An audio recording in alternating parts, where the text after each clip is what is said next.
हर शाख पे उल्लू बैठा है,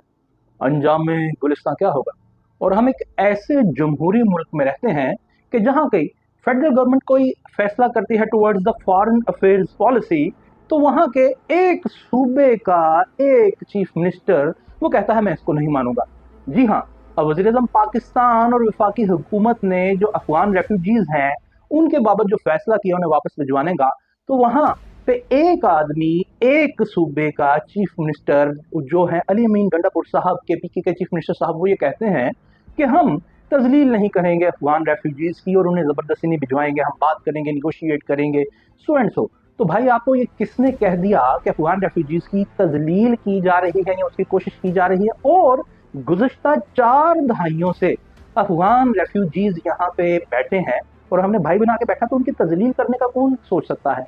फिर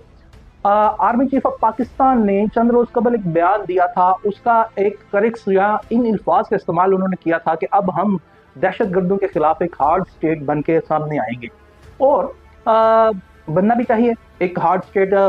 नैरेटिव होना चाहिए, बल्कि उसकी इम्प्लीमेंटेशन होनी चाहिए टुवर्ड्स द मिलिटेंसी। जो भी नॉन स्टेट एक्टर्स हैं, जो भी जनाब टेररिस्ट हैं, उनके खिलाफ। मगर सवाल ये है कि उन्हें ये डिग आउट करना पड़ेगा कि अगर आज हमें एक हार्ड स्टेट पॉलिसी अपनानी पड़ेगी, और जो अपना भी रही है हमारी एस्टैब्लिशमेंट ऑफ वफाकी हुकूमत एक पेज पर के आकर के, मगर कल ये जो सॉफ्ट स्टेट पॉलिसी थी वो किसने इनिशिएट की थी, और वो दहाइयों पर मुहित क्यों रही, और दहाइयों बाद क्यों आकर के ये एहसास हुआ कि हमें सॉफ्ट स्टेट का जो हमारा मामला था वो ठीक नहीं चल रहा, हमें यहाँ पे हार्ड स्टेट का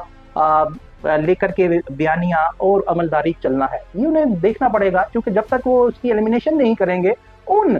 फैक्टर्स की कि जिन्होंने ये सॉफ्ट स्टेट बना रखी थी, तब तक हार्ड स्टेट का स्टैंस सही तरीके से वो काबिल अमल नहीं होगा। और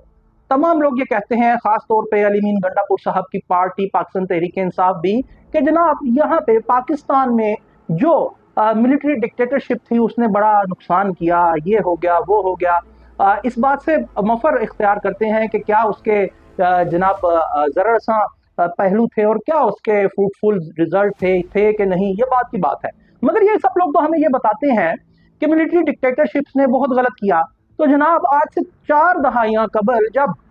सोवियत यूनियन वार वर्सेस अफगानिस्तान था, तो 79 में प्रेसिडेंट ऑफ पाकिस्तान एक मिलिट्री डिक्टेटर ज़ियाउल हक के दौर में अफगान रेफ्यूजीज को यहाँ ला करके बसाया गया, बल्कि फैसिलिटेट भी किया गया। तो वैसे तो मिलिट्री डिक्टेटरशिप ने पाकिस्तान का बकौल इन तमाम स्टेक होल्डर्स के, बशमूल अली अमीन गंडापुर साहब की पार्टी के, कि बेड़ा गर्क किया मुल्क का। तो फिर उस मिलिट्री डिक्टेटरशिप का ये फैसला इतना अच्छा था कि 40 बरस तक आपने उसको सीने से लगाए रखा, और आज वो इतना अच्छा लग रहा है आपको कि आपकी फेडरल गवर्नमेंट एक पॉलिसी बना बैठी है अफगान रेफ्यूजीज के वास्ते जो फॉरेन पॉलिसी से रिलेट है। तो आपको वो इतनी अच्छी लग रही है वो 40 साल पुरानी पॉलिसी, कि आप कहते हैं कि हम ऐसा नहीं होने देंगे। और बात यहाँ सिर्फ ये नहीं है, बात है एक बड़ा स्ट्रॉन्ग इसका एक मुहर्रिक है जो रेसिज्म है। रेसिज्म क्या है कि अफगानियंस भी पठान है, और केपीके की भी जो मोर देन 95% पॉपुलेशन है वो पठान है। तो ये एक नेक्सस है रेसिज्म का, वो पठान है, क्योंकि इस वास्ते आप फेडरल गवर्नमेंट की पॉलिसी है जो टुवर्ड्स फॉरेन अफेयर्स है, जो ड्रा करना, जो डोमेन फेडरल गवर्नमेंट की है, और आप उसके सामने खड़े हो गए और आप कहते हैं निगोशिएशंस करेंगे। और इसी तरह हम वहाँ पे रूरल सिंध में यानी कराची में हम देख चुके पिछली 4 दहाइयों से कि रेसिज्म के मामले में क्या हुआ। वो आज तक मुहाजिर हैं जिनकी 6-6 पुश्तें यहाँ पे फना हो गई, वो आज तक मुहाजिर कार्ड अभी भी शायद इस्तेमाल किया जाता है। तो भाईजान ये है हमारा मुल्क, ये है हमारे मुल्क की जमहूरियत, कि जहाँ रेसिज्म इतना अरूज पे है कि फेडरल पॉलिसीज हैं जो फॉरेन अफेयर्स के मुतालिक, वहाँ पे भले सीएम केपीके हों अली अमीन गंडापुर साहब की, माजी में हमने देखा कि एमक्यूएम का एक धड़ा हो, वो जनाब रेसिज्म के चक्कर में नेशनल इंटरेस्ट को बिल्कुल वो फरामोश कर देते हैं। मगर